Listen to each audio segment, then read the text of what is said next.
All right, we are going live. We've got Chris joining us right now. So, Erin, I'm ready when you are. Okay, let's go ahead and call this meeting to order.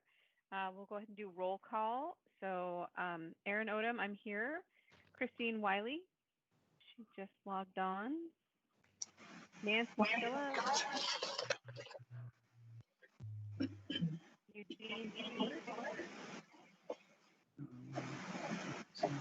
Donna Nevedale. And just a reminder, if you're not actively speaking, go ahead and mute your microphone so we don't have the echo happening. Kaz Thompson. Am I on mute from here now? Not on mute from here, right? I had a note from Kaz saying that she's running late today. Oh. Is that what I'm saying? Kelly McGill. I know. If I unmic, Kelly McGill's here's my sound for this. Julie Nader. Here. Julie, there she is. Diane Snyder. I don't know why you can't hear them. Okay, and then let's go ahead and, well, I guess we're going to have Renee is going to give our city council update. Click these three dots. Hey guys.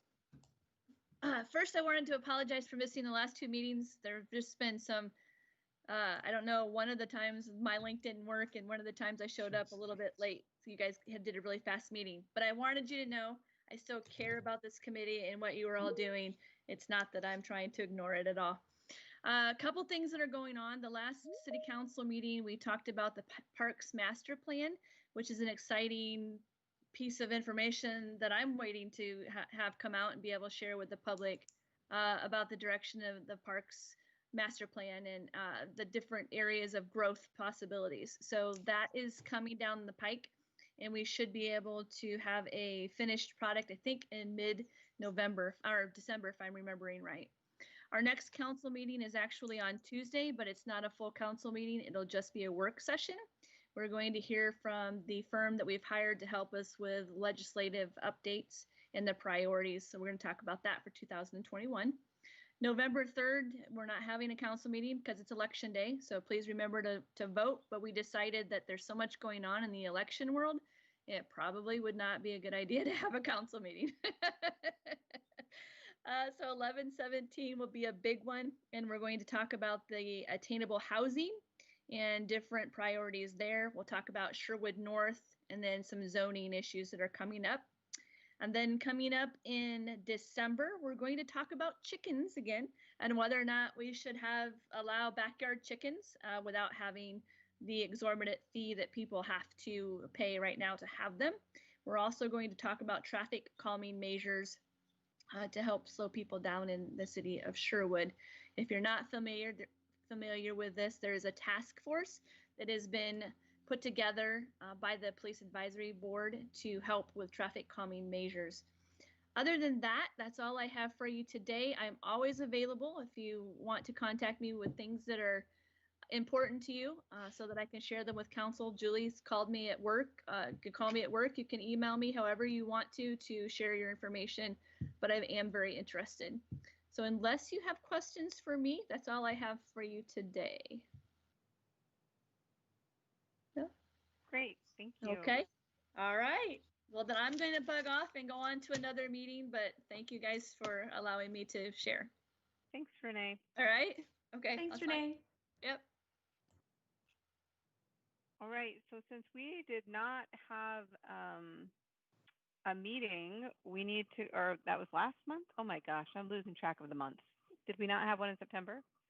We did not. Our last meeting was August 2020. Okay, so we need to go back to our August and then also our June meeting minutes, correct? Correct, and we do have a quorum present.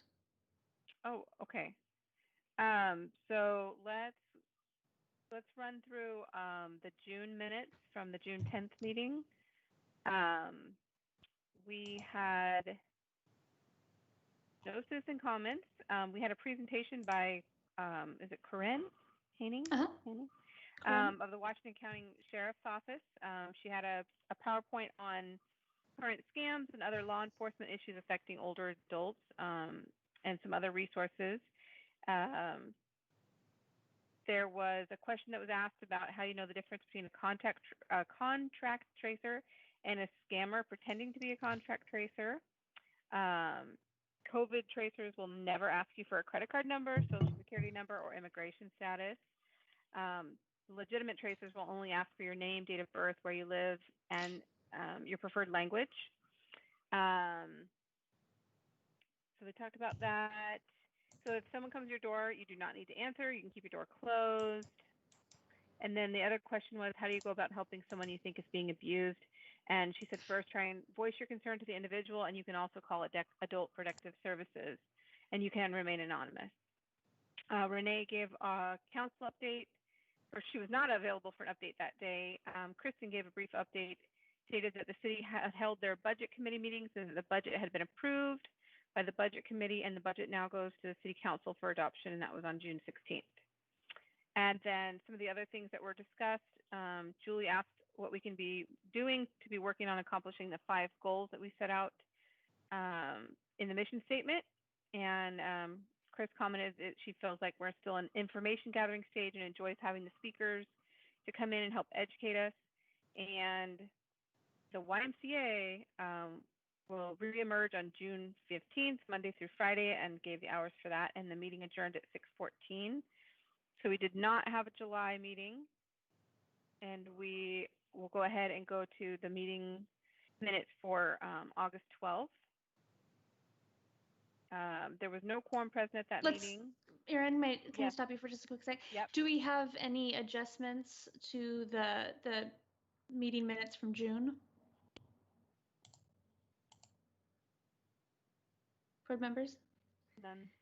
Should we have a motion to approve those minutes as presented and read? I approve. Nader. Is there a second? I second the motion.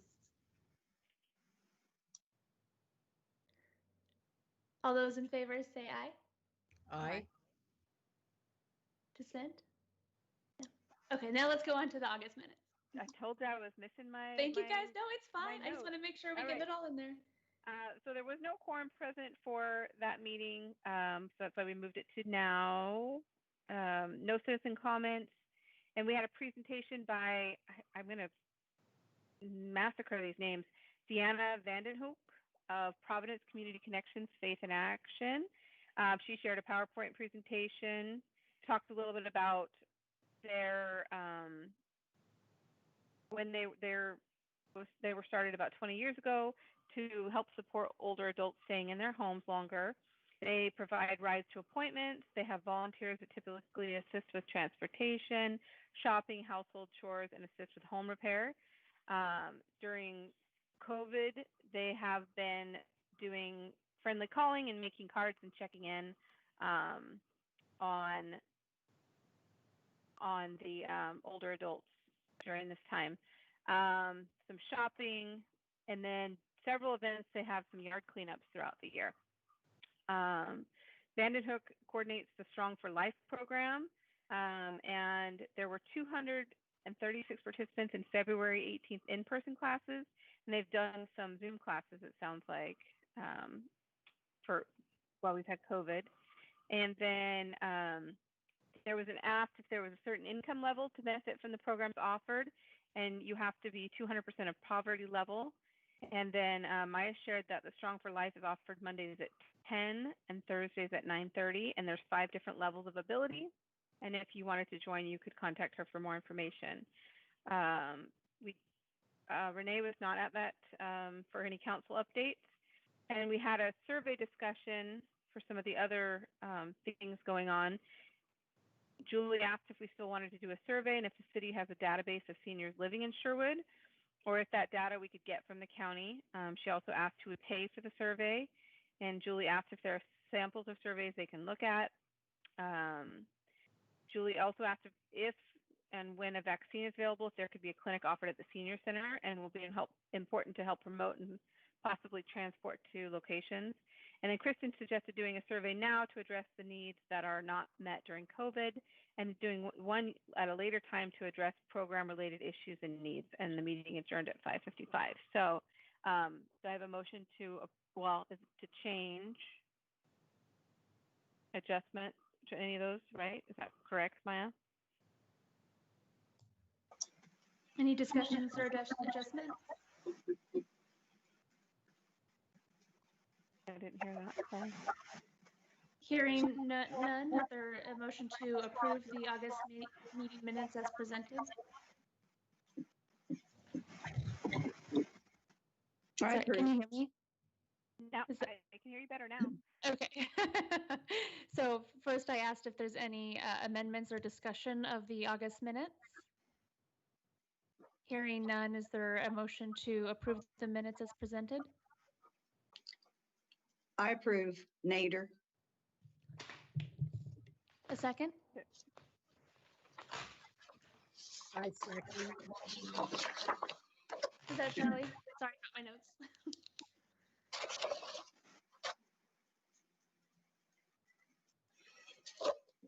All right.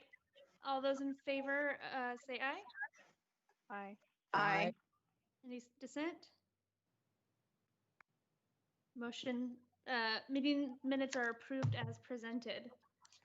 Woohoo! We've been waiting to get those approved needed for a to be while, done so thank for you a for while. being here, everybody. It's been a while. That's great. Do we have any citizen comments at this time? We have no citizen comments right now. Okay. And then it looks like we're going to have an update on the Marjorie Stewart Senior Citizen Center. Yeah, so for those of you who weren't here earlier, my computer is not working. So I have the presentation, but I don't have all my notes. So please bear with me as we go through this presentation. Please feel free to ask questions. I do have a spot at the end for questions, but we'll just kind of go through. I'll tell you what we do at the center and what we've been doing recently, and we'll go from there.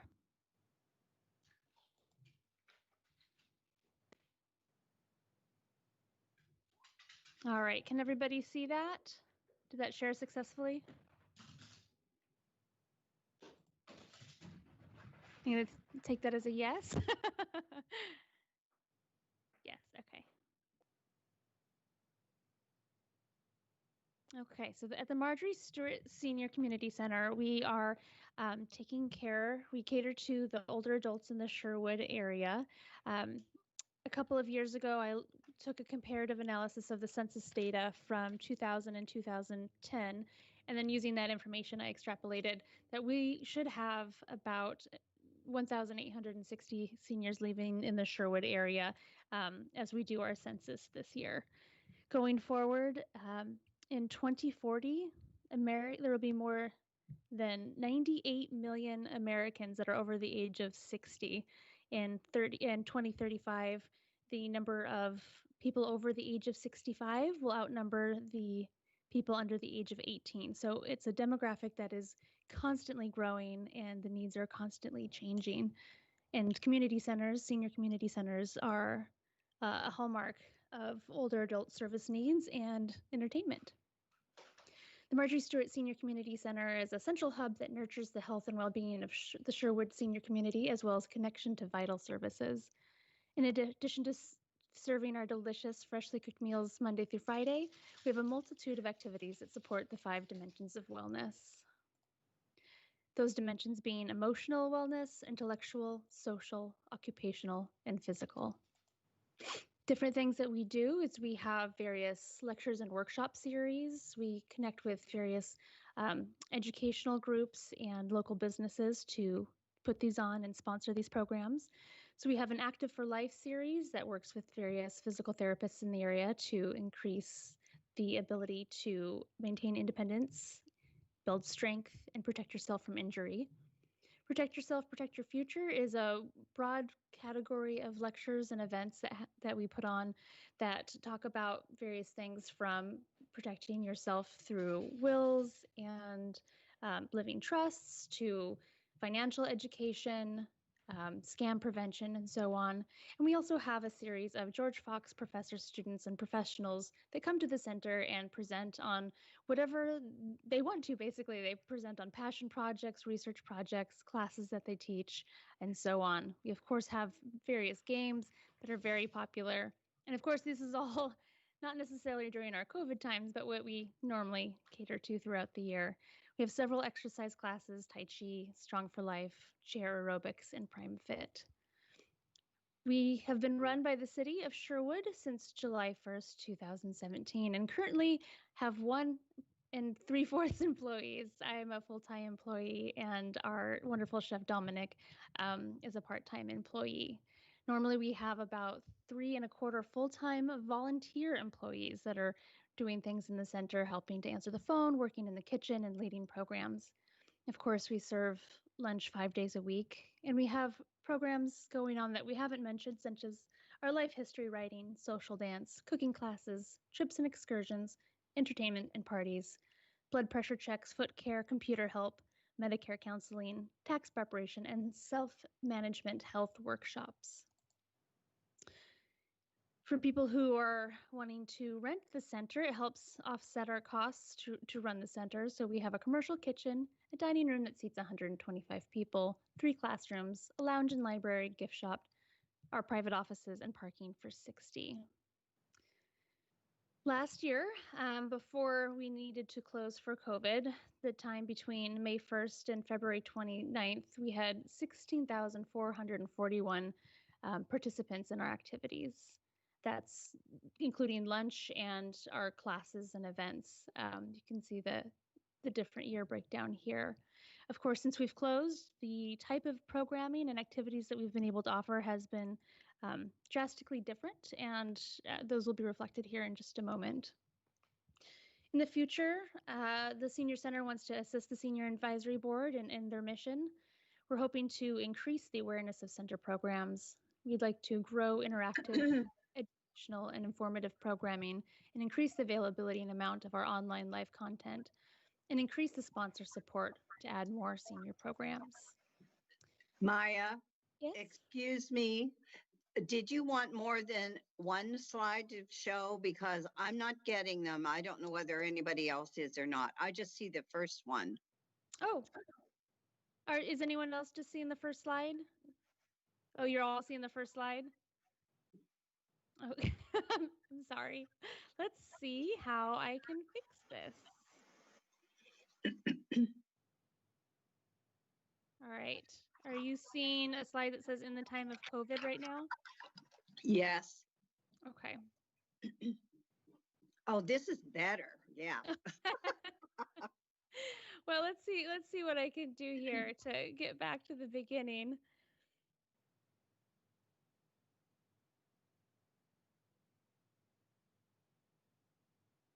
No. Technology is a dream. Boop, boop, boop. Okay, so that's the first one. This is the population growth slide about our increase during the time. Did it change? Did the slide change when I pressed the button for you guys? No. No. Okay.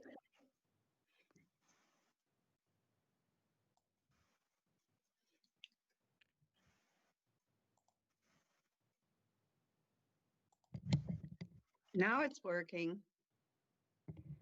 Is it working? Okay. Ooh, and I just got really loud in my own ears. So you can see the 5 dimensions of wellness here. Yes. Okay. These are the programming, different options that I spoke of earlier. In addition to things that are not on here, something that is important is we also provide a connection for older adults to services that might be needed, such as connection to money management services, Medicare, Medicaid services,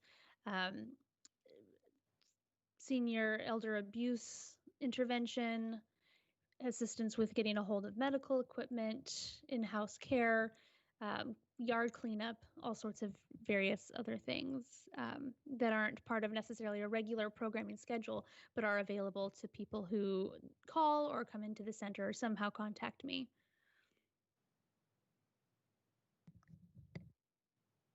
So in the time of COVID, we closed the center to normal public access on March 13th. Since then, we have served 4,304 meals. That's up to today's date. As you can see, last year we served 3,988 meals, so we are right around on par. We're actually a little ahead of our normal meal services for the time being. We've had a lot of interest from people, especially in the last couple of weeks since the newspaper articles came out, of people who don't know about the center or haven't seen the center as something that is a viable or useful option for them. So we have increased, actually we've had 13 people join in the last 2 weeks to our meal service. So we are now at 74 people on our meal service. We've moved our programming to Zoom. I teach Strong for Life fitness classes here from my living room. We do mindful meditation on Tuesday mornings. This morning we started our coffee and chat group, which was lovely. It's just an unstructured hour to hang out and talk about whatever's on our minds. And of course, we have Bingo Fridays, which are very popular. All these options have call-in as well, so people who aren't using their computers are welcome to use their phone and call in and participate as well. As of the beginning of this month, we have begun taking one-on-one appointments for flu vaccine distribution, tech help, and foot care appointments. We're also really excited that we're in the process of revamping the Senior Center Lounge to make it a computer hub. We're moving our nonfiction library into the lounge, and we'll have a computer that's available for people who don't have one at home to call the center and check out time on. And we're able to have tech help available for those times when people just want to come in. If they have a telehealth appointment that they would like to take in the center, they're welcome to do that. If they want to Zoom their friends, their family, they're welcome to do that as well. Also, something that's not included on here, but I would like to share with you is we have started a survey that is available on our website. I'll be sending it out in our e-newsletter in a moment, aka Friday, and it'll be on our Facebook page asking people to respond to questions so I can help figure out what services are not being met right now, what needs are not being met, what programming needs are necessary, and who have we not connected with who needs some calls and some support. So let's see if it'll let me share that.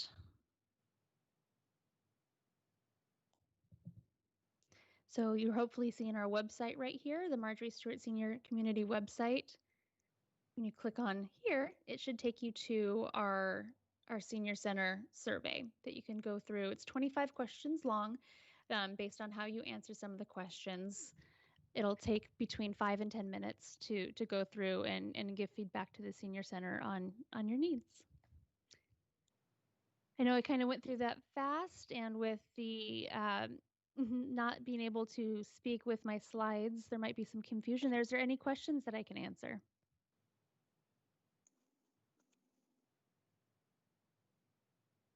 I have one question. Yes, please. I just transitioned from my phone to my computer for the meetings. So like when you have bingo, do I go to the website and there's a connection through there to get to, how does that work? So for any of the events, we have, I ask you to call or email me, depending on what is the best mechanism for you to connect. And if you email me, I respond with a link to join. And if you call, I either mail you through the mail a piece of paper with all the instructions on how to dial in, the password, the meeting room, or if you're close in the Sherwood area, I just bring it to your house and drop it off when I'm doing my lunch rounds. Oh, okay. So since I'm already this far along, you could just like send me a connection if I emailed you and asked you to join that event. Yeah. Perfect. The only class that requires a little bit extra is our Strong for Life does require a waiver signature. Yeah. Okay. And we have a fun class tomorrow for Strong for Life.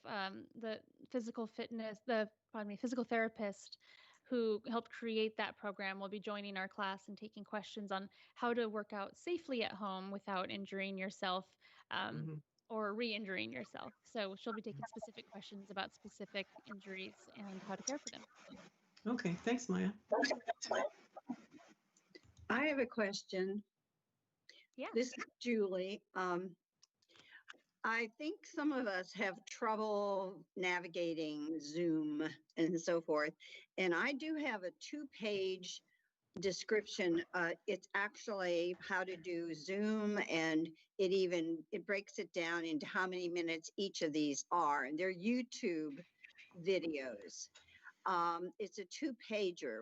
Should I send that to you, Maya, and see if it's useful? Sure. I'm always looking out for new things to help people learn, including myself. Right. So I'll send that to you, and then if you decide it's helpful, you can forward it. Wonderful. Thank you. And we do have 2 tech gurus, 2 volunteers that are tech assistants that are open and available to take one-on-one appointments for people who need help with their laptop, their tablet, or their smartphone. They can do meetings in the center. We provide a plexiglass screen that goes between the tech help and the person receiving help, gloves and sanitization for the people there. So if people have questions, or if they need a little more hands-on demonstration on how to work Zoom or Teams or go to meeting or whatever service it is, or if it's just how to work Facebook or email or something like that, they're welcome to make an appointment with the center and we can set them up for that. Hey, Maya, could you send me some information on that? Because that would be really good to share with the seniors here at the Y. Of course. Yeah, I'd be happy to do that. I'll be putting out an email blast with some information on that here on Friday. So I'm happy to include you in that. Okay. And I'll probably, okay, full disclosure, I'll send that probably to all of you. Okay, thank you. Oh, you're welcome.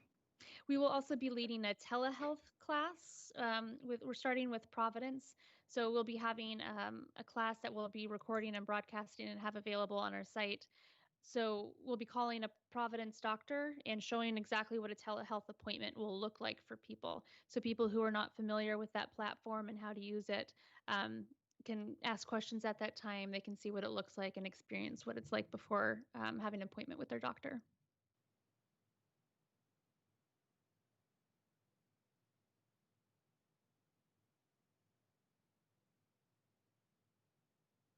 All right, sounds good. Are there any other questions?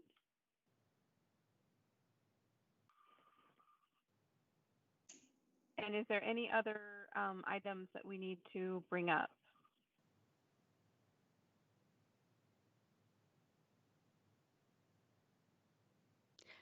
All right. Well, I have a question. Do we want to meet in November? Do we want to meet in December instead? What would you like to do? Has this every other month been working out for people? Every other month works great for me. Okay. I would agree with that. Yeah, and I'm so happy to see everybody's faces today. I'm so glad that we had a quorum. Thank you all for being here today. So if we're able to do an every 2 month, then we will plan on meeting again the second week of December, which I believe, I'm going to check because I think it's the 9th, but I don't want to just say that and be wrong. Yeah, so December 9th will be our next meeting, unless other things come up and I have enough people that aren't able to show up that we wouldn't have a quorum, then I'll address that with you then. Okay. So we can go ahead and, do we do a motion to adjourn? I can't remember. Well, if you want one, I move we adjourn. You're on it. I have no idea. I don't have notes in front of me. I have nothing. I'm going off a wing and a prayer of what I'm doing here. All right. Chris Wiley moves for adjournment. Is there a second? I second. Whose voice was that? Donna. Donna. Hi, Donna. Thank you. All right. So we are adjourning at 5:31. Thank you all so much for being here. Thanks, Maya. And if you have any questions about the speaker, let me know and fill out that survey. Sounds Will good. do. Thank you.